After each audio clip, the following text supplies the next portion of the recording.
तो मैं बिहार में महागठबंधन की मैंने मदद की, मैं पूरा बिहार जीत गया था महागठबंधन के साथ। उससे बिहार तो नहीं सुधरा। 2014 में मोदी जी देश में जीत गए, उससे तो बिहार नहीं सुधरा। उससे पहले यूपीए की सरकार थी, उससे तो बिहार में पलायन मजदूरी नहीं रुका। तो मैंने इसीलिए आप कहा कि 10 साल का मेरा जो अनुभव है उसके आधार पर मैंने ये तय किया है कि नहीं, अगर बिहार में सुधार होना है तो सिर्फ राजनीतिक परिवर्तन, राजनीतिक दल चुनाव लड़ने हारने से नहीं होगा। जब तक समाज के स्तर पर प्रयास नहीं किया जाएगा, लोगों को नहीं जोड़ा जाएगा, समझाया जाएगा, तब तक बिहार में आमूल चूल परिवर्तन नहीं हो सकता। लेकिन गठबंधन वाले तो अक्सर प्रशांत जी पे आरोप लगाता है कि ये भाजपा की बी ग्रुप है। भैया, गठबंधन वालों को दिख रहा है मैं भाजपा का बी ग्रुप हूँ, भाजपा वाले को दिख रहा है कि मैं महागठबंधन का बी ग्रुप हूँ। भाई, भाजपा वाले तो ये बता रहे हैं कि प्रशांत किशोर जो प्रयास कर रहे हैं तो हम ही लोग के वोट का बड़ा नुकसान हो रहा है। देखिए, सच्चाई यह है कि दोनों दलों को बिहार में मुफ्त में वोट लेने का आदत लग गया है। जो गठबंधन के वोटर हैं, खासकर मान लीजिए मुसलमान वर्ग के जो लोग हैं, वो बिहार में दलितों के बाद सबसे ज्यादा गरीब, बदहाल, फटेहाल है। लेकिन भाजपा के डर से मजबूरी में वो लालटेन को वोट देते हैं, महागठबंधन को वोट देते हैं। वो महागठबंधन के वोटर नहीं हैं। उसी तरीके से समाज का एक बड़ा वर्ग जो भाजपा को वोट देता है वो भाजपा का वोटर नहीं है, वो लालू जी के डर से खाली इनको वोट देता है। तो ये दोनों दलों को, दोनों गठबंधनों को जो डर हो गया है कि भाई जो ये मुफ्त में हम लोग मलाई मार रहे हैं, मुफ्त में जनता का वोट ले रहे हैं, जनता ने मिलकर अगर कोई अपना तीसरा विकल्प बना लिया तो दोनों की मुफ्तखोरी खत्म हो जाएगी। इसीलिए ये घबराहट है, इसीलिए इस तरह के अनर्गल प्रलाप हैं।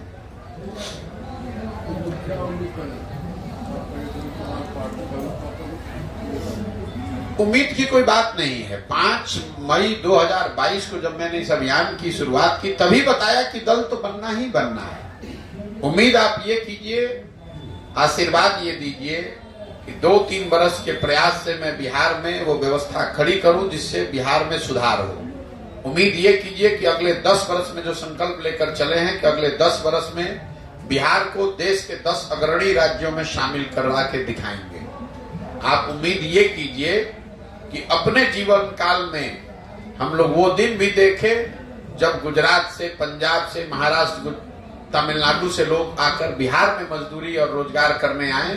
ये दिन भी हम लोग देखेंगे, ये उम्मीद करके हम आए। सरकार बनाना, चुनाव जीतना, इसके लिए इतना बड़ा प्रयास नहीं कर रहे हैं। वो तो काम हम 6 महीने, 8 महीने, साल भर में करके पूरे देश में दिखाया है हमने। वो लोग जानते हैं। बिहार में तो हम 2015 में 2 जून 2015 को आए, नवंबर तक चुनाव जीतकर चले गए। इतना बड़ा प्रयास सिर्फ चुनाव के लिए नहीं है, इतना बड़ा प्रयास उस सपने के लिए है कि बिहार से पलायन रुकना चाहिए। बिहार से का कोई बच्चा पढ़ाई और मजदूरी के लिए बाहर नहीं जाना चाहिए, और उसको पूरा किए बगैर मानेंगे नहीं। आप उम्मीद नहीं, विश्वास रखिए कि दुनिया इधर की उधर हो जाए, हम प्रशांत किशोर इसके पीछे हटने वाले नहीं है। 2 बरस लगे, 4 बरस लगे, जितनी मेहनत करनी पड़े, जितना संसाधन, जो व्यवस्था बनानी पड़े, पीछे नहीं हटेंगे। आपका अपना इतना लंबा अनुभव राजनीतिक सामाजिक रहा होगा। आपने अगर 75 साल में बिहार में किसी को इतनी मेहनत करते हुए देखा हो तो आप बता दीजिए। आज 15 महीना से हम अपना घर परिवार छोड़कर गांव-गांव पैदल चल रहे हैं। क्यों चल रहे हैं? क्योंकि मैं समझता हूं कि बिहार के बच्चे का बेटा होने के नाते मेरे पर ये कर्ज है। अगर मेरे जैसा लड़का हिम्मत करके यहाँ प्रयास नहीं करेगा तो कौन प्रयास करेगा? इस मिट्टी का कर्ज वापस करना है और इसको किए बगैर हटने वाले, पीछे हटने वाले नहीं है। प्रशांत जी, कहा जा रहा है कि बिहार को विशेष राज्य का दर्जा मिलना चाहिए। नीतीश कुमार, फालतू बात है। नीतीश कुमार क्या बात करेंगे? नीतीश कुमार का उम्र हो गया है, दिमाग काम नहीं कर रहा है। अभी 1 बरस पहले नीतीश कुमार भाजपा के साथ बैठ के सरकार चला रहे थे, मोदी जी को महामानव बता रहे थे। 5 बरस में अगर नीतीश कुमार के मुंह से एक बार विशेष राज्य का दर्जा का नाम निकला हो तो आप हमको बता दीजिए, हम उनसे कल माफी मांग लेंगे। जब भाजपा के साथ ये आदमी बैठा हुआ था तो इसको विशेष राज्य का दर्जा नहीं दिखाई दे रहा था। आज जैसे भाजपा मतलब केंद्र में किसी दूसरे की सरकार है तो विशेष राज्य के दर्जा। देखिए, बिहार की जनता इतनी बेवकूफ नहीं है। वो एक बात तो हर आदमी जान गया है कि नीतीश कुमार की बस जीवन में एक प्राथमिकता है, किसी तरह अपनी कुर्सी बची रहे। ना उस आदमी का कोई सिद्धांत है, ना उस आदमी की कोई विचारधारा है, ना उस आदमी को बिहार की कोई चिंता है। उसको बस एक ही चिंता है कि किसी तरह फेविकॉल लगा के जो हम कुर्सी पर बैठे हुए हैं, ईमान बेच के, अपनी लेगेसी बेच के, किसी तरह वो कुर्सी जितना दिन चलना है चल जाए। लेकिन मैं आपको ये भी बता रहा हूं, ये नीतीश कुमार के राजनीति का अंतिम दौर चल रहा है। जितना हाथ पांव मार ले, हम उनमें से नहीं है जो रोज रोज इस तरह की भविष्यवाणी करता है। हमने एक बार बंगाल में कहा कि भाजपा नहीं जीत रही है तो नहीं जीत रही है, 100 नहीं पार करेगी तो नहीं किया पार। मैं आपको विश्वास से कह रहा हूं, नीतीश कुमार के राजनीतिक पारी का अंतिम दौर चल रहा है। वो चाहे दुनिया में जो प्रयास करना है कर ले। अब बिहार की जनता उस आदमी पर एक दिन भरोसा करने को तैयार नहीं है। कल अगर वोट हो जाए तो नीतीश कुमार को पानी पीने को नहीं मिलेगा। नीतीश कुमार को हम जब से पदयात्रा कर रहे हैं तब से ये चुनौती दिया हुआ है हमने कि अगर दम है तो अपनी सुरक्षा लेकर एक पंचायत में पैदल चल के दिखा दो, पब्लिक जीना हराम कर देगी। इतना गुस्सा है नीतीश कुमार के लिए। नीतीश कुमार का क्या बात करते हैं ये आदमी? विधानसभा में खड़ा होकर जिस तरह के वाक्य इसने बोले हैं, इस पूरे बिहार के लोगों को शर्मसार किया है और ये बढ़ने वाला है। जब तक ये आदमी कुर्सी पर रहेगा पूरे बिहार के लोगों को शर्मसार ही करेगा। विशेष राज्य का दर्जा पे आपका क्या ओपिनियन है? ये सार्थक नहीं होगा कि बिहार को विशेष राज्य? बिल्कुल विशेष राज्य का दर्जा मिलना चाहिए, लेकिन विशेष राज्य के दर्जे से आपकी हमारी गरीबी खत्म होने वाली नहीं है। विशेष राज्य के दर्जे से बिहार के बच्चे पढ़े लिखे नहीं बन जाएंगे जब तक बिहार में शिक्षा व्यवस्था को नहीं सुधारा जाएगा, यहाँ पूंजी का उपयोग नहीं किया जाएगा। विशेष राज्य के दर्जा में क्या होता है? उसके अपने नॉर्म। अरे सुनो, कुछ नहीं नॉर्म होता है।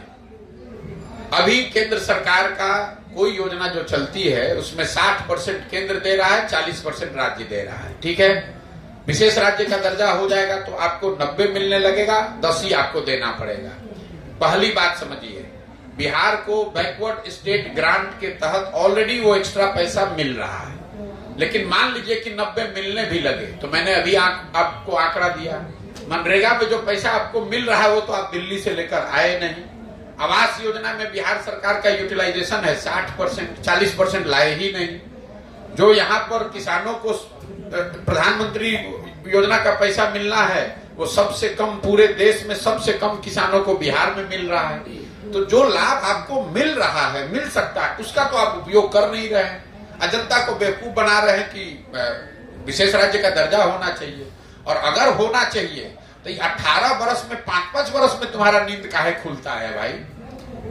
18 वर्ष में होना चाहिए। मुझे आप पत्रकार हैं, एक हमको खबर दिखा दीजिए कि नीतीश कुमार आज गए अपने कैबिनेट के साथ प्रधानमंत्री से मिले या सर्वदलीय बैठक सभी को लेकर गए कि भाई बिहार को विशेष राज्य का दर्जा का मांग करने के लिए। वो दे ना दे वो अलग बात है।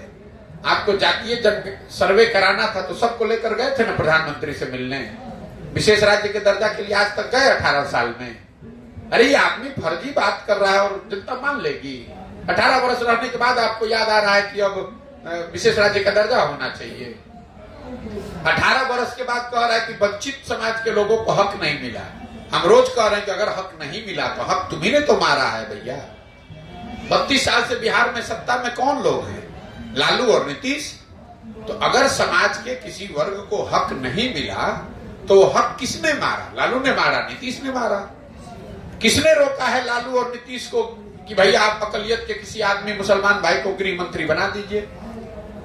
तेजस्वी यादव को कहिए कि भाई पथ निर्माण विभाग, ग्रामीण कार्य विभाग, स्वास्थ्य विभाग, शिक्षा विभाग आप दलित को, पिछड़ों को दीजिए। कौन रोक रहा है? तो सारा विभाग, एक इसको ध्यान रखिए, बिहार में इस साल का बजट है 2,46,000 करोड़ का और 60% 2,46,000 करोड़ का जिन विभागों का बजट है वो दो ही आदमी के पास है, नीतीश कुमार और तेजस्वी यादव।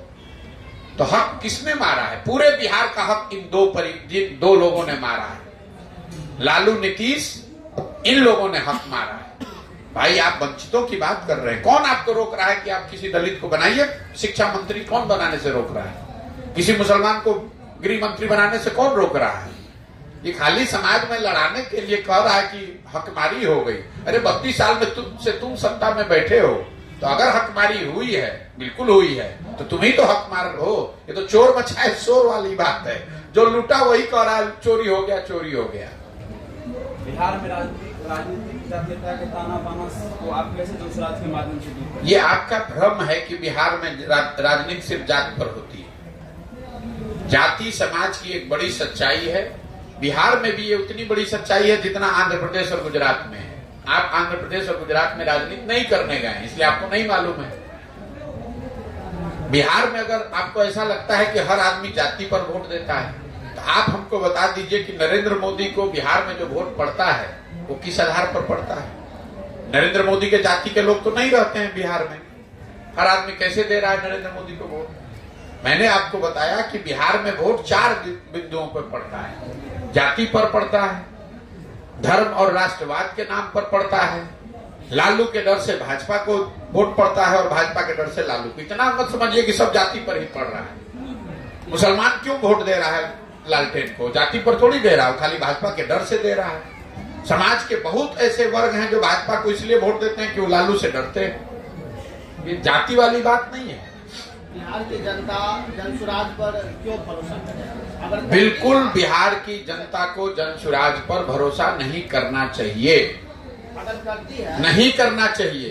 अब हमारी बातें नहीं सुन रहे हैं, क्योंकि अगर आप किसी के कहने पर जाइएगा तो आपके साथ धोखा होगा। बिहार की जनता को जनसुराज पर भरोसा नहीं करना चाहिए। जनसुराज में जो हो रहा है, जो हम लोग कर रहे हैं, उसको देखना चाहिए, परखना चाहिए, ठीक लगे तो उसमें जुड़ना चाहिए और जुड़कर अपने आप पर भरोसा करना चाहिए। अगर जुड़ती है बिहार की जनता तो क्या अगर मगर कुछ नहीं है, नया रोल मॉडल बनाएंगे? कोई अगर मगर नहीं। हमने आपको पहले बता दिया, ये तो बता दिया कि जनसुराज का उद्देश्य क्या है, लेकिन हमने ये नहीं कहा कि प्रशांत किशोर बना देंगे, क्योंकि हम उन बेवकूफों में से नहीं है जो कहते हैं कि भैया हमको वोट दे दो, हम आएंगे सुधार देंगे। जब तक बिहार की जनता नहीं सुधरेगी, बिहार के लोग ये जिम्मेवारी नहीं समझेंगे, वो इस दिशा में प्रयास नहीं करेंगे, तो सिर्फ बात करने से, हमारे और आपके कुर्सी पर बैठने से बिहार नहीं सुधरने वाला है।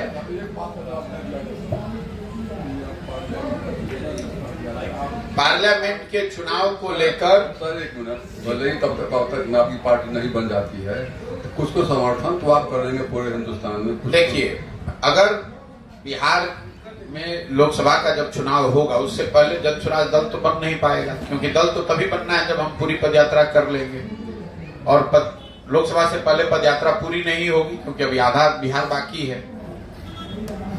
लेकिन अगर जनता अपने उम्मीदवार खड़ी करती है तो वहां पर जनसुराज उनको समर्थन कर सकती है। आपने कहा किसको समर्थन करेंगे? जनसुराज का समर्थन जनता को है, ना एनडीए को है, ना इंडिया को है। लेकिन अगर जनता का उम्मीदवार कहीं खड़ा होता है, कोई निर्दलीय आदमी खड़ा होगा, तो उस समय वो निर्णय लेंगे कि जनसुराज से उसकी मदद करनी है कि नहीं करनी है। तेजस्वी बोले हैं सर कि 25 तक 1 मिनट 3 तारीख को जो 5 राज्य का जो रिजल्ट आ रहा है, उस पर आपका क्या कहना है? कोई कुछ नहीं करना, हमने उस काम को छोड़ दिया है। हम जो काम कर रहे हैं, हम इस पर बिहार पर टिप्पणी करते हैं, कोई आकलन नहीं। तेजस्वी बोले हैं कि 25 तक जो वादा किए थे 10 लाख नौकरी का, वो पूरा कर देंगे। ठीक है, तो कर देंगे, तो बिहार के लिए खुशी की बात है, कर दें। ऐसे ऐसे लोगों की आप बात करते हैं जिसको यही नहीं ज्ञान है कि अपने जीवन में नौकरी, जिसको क्लर्की नहीं मिल सकती है, वो बिहार के बच्चों को रोजगार देने की बात कर रहा है। अगर तेजस्वी यादव, लालू यादव के लड़के ना हो तो उनको खुद क्लर्की का नौकरी नहीं मिलेगा, और वो बिहार के लोगों को पढ़ा देंगे और सबको नौकरी दे देंगे। ये वो शख्स है जो अभी कुछ दिन पहले खड़ा होकर कह रहे हैं कि बिहार का जीडीपी देश में टॉप 3 में है। तो हमसे किसी पत्रकार ने पूछा, तो हमने कहा मेरे भाई, अगर वो जीडीपी को परिभाषित कर दें 10 दिन ट्यूशन वोशन लेने के बाद कि जीडीपी की परिभाषा क्या है और इसकी गणना कैसे की जाती है, अगर वो कैमरे पर बिना कागज देखे बोल दें, तो हम तेजस्वी यादव को नेता मानकर उनका झंडा उठाने को तैयार है। जिस आदमी को ज्ञान ही नहीं है उसकी बात पर आप इतना रोज टीका टिप्पणी आप लोग करते हैं। ऐसे लगता है कि ये कोई बहुत बड़े सामाजिक राजनीतिक वैज्ञानिक आदमी है। अरे भाई, जो आदमी खुद 10वां नहीं पास कर सका, देखिए अगर आपका परिवार गरीब है, आपकी आर्थिक स्थिति ऐसी, आप पढ़ाई नहीं कर पाए, उससे कोई शिकायत नहीं है। मुख्यमंत्री का लड़का 10वां पास नहीं कर सका, जीवन में जिसने कुछ नहीं किया, सिर्फ इसलिए कि हमारे बाबूजी मुख्यमंत्री हैं इसलिए हम अपने पार्टी के नेता हैं, और आपको लग रहा है कि इतने बड़े महामानव कि वो जो कुछ कहेंगे और उसको हम सीरियसली ले लेंगे और उस पर टीका टिप्पणी करेंगे। सर बिहार में एक प्रश्न है।